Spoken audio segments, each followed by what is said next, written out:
Nothing deters Mr. Smith's orange enthusiasm. Today he's off on a strenuous schedule to preach to the faithful at 3 different orange services.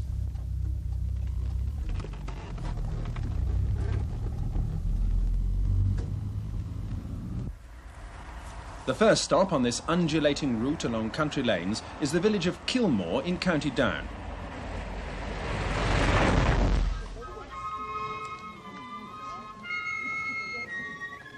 It's bedecked with flags for the anniversary service of the Cahard Lodge, number 551, with its inevitable band.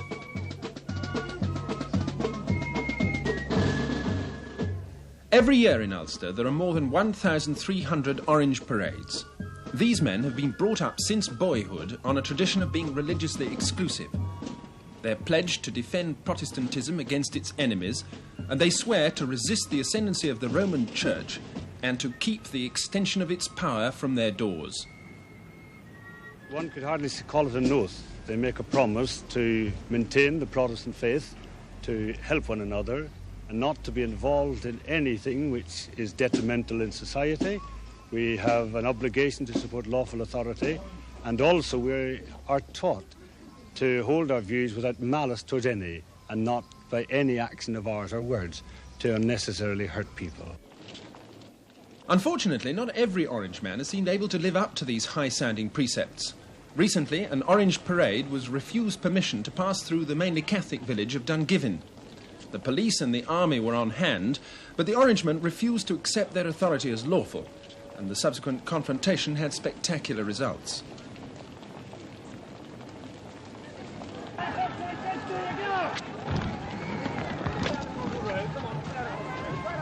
Sorry. Don't let them through. Don't let them through.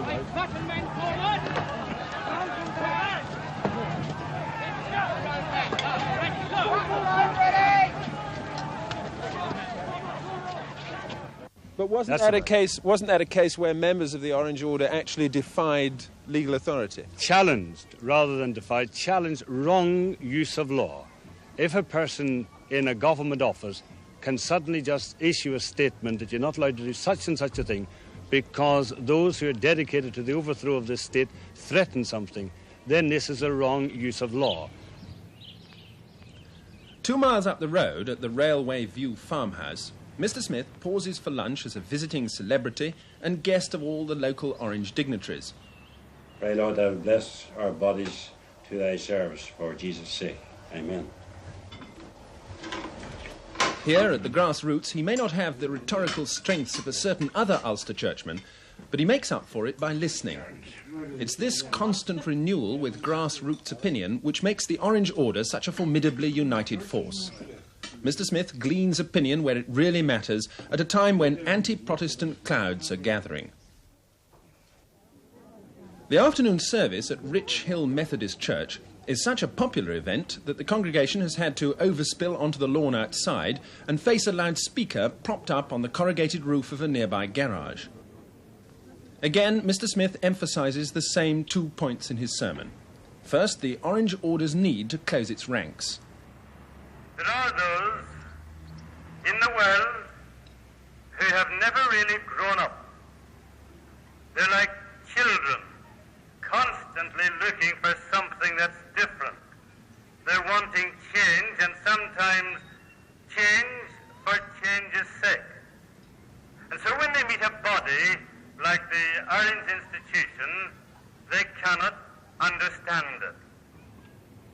The sermon then deals with the benefits of the Reformation and the evils of Romanism. If you had the choice, which would you choose? Communism or Roman Catholicism? And of course, virtually every one of the panelists said, oh, as religious people, we must choose Roman Catholicism.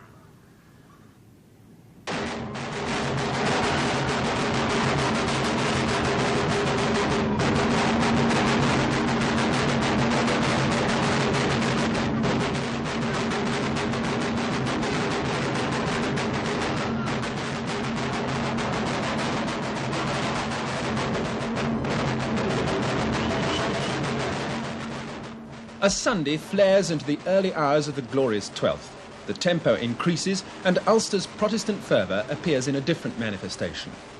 Bonfires are lighted in thousands of Belfast's Protestant side streets. Many of the blazes soon threaten nearby buildings. By morning, the security situation also seems threatened. There have been 6 almost simultaneous bomb explosions in the city, 2 along the route of the big march itself.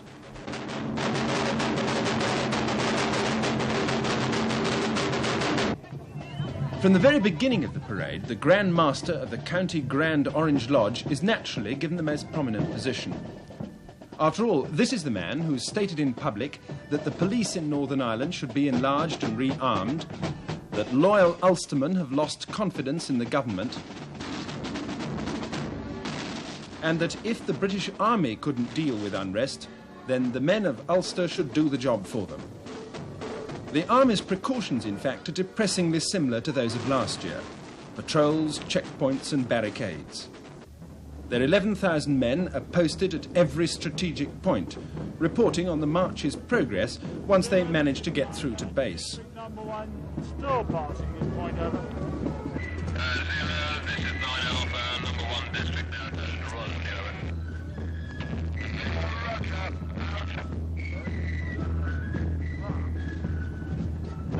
This year, the flags of Ulster are challenging the numbers of Union Jacks for the first time, and Orangemen claim that now more marchers than ever before have been gathering in the side streets to take their places in Loyalist ranks. Among many people here, there's a distinct feeling that Westminster has failed them, and that they'd be better on their own. There's almost an atmosphere of UDI. And among the new signs of growing Orange dissatisfaction are pamphlets calling for 6 months in prison for all leaders who are known to be against the Constitution. Inevitably, the pamphlets call for more marches. But none of these plans will rival today's celebrations. 5 sweltering miles to the climax, an open-air mass meeting in Finicky Field. Here, sandwiched between a housing estate and a motorway, 40,000 people have picnics, concerts and speeches all at the same time. The Orange hierarchy now present their resolutions. First comes an address on loyalty, there's another on faith, and finally it's the turn of the Reverend Smith. He calls for the rearming of the police and then refers to the predominance of Ulster's flag. The marked prominence of the Ulster flag has been recognised, but its significance has not really been understood. Indeed, some whose contribution to Ulster politics has not been an unmixed blessing have raised again the Aunt Sally of UDI. Interestingly enough, this seems to be a phenomenon of O'Neillism, which has failed Ulster lamentably. We still cherish the Union, the red, the white and the blue. Long live the Union!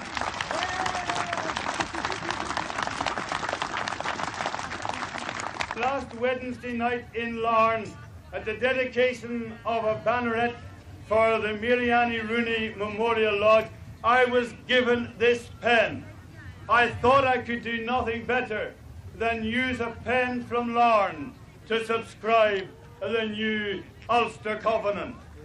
There'll be an opportunity for you to sign after the service, but in token of my own pledged commitment as the grandmaster of the city of Belfast, I'm signing this individual one. I'll sign the body later on, and the platform party will have an opportunity so to do so.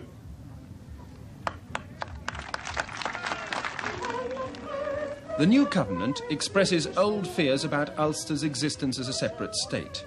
These Orangemen are pledging that if the Constitution is suspended, they'll work unremittingly for its restoration without tie or bond. Mr. Smith may be against a UDI, but the words of the Covenant can be taken in different ways. I believe this is one of the most tangible ways to test the body of feeling throughout Northern Ireland. There have been so many divided voices, so many weak hearts wondering where we're going to go in the future, whether Northern Ireland will last much longer.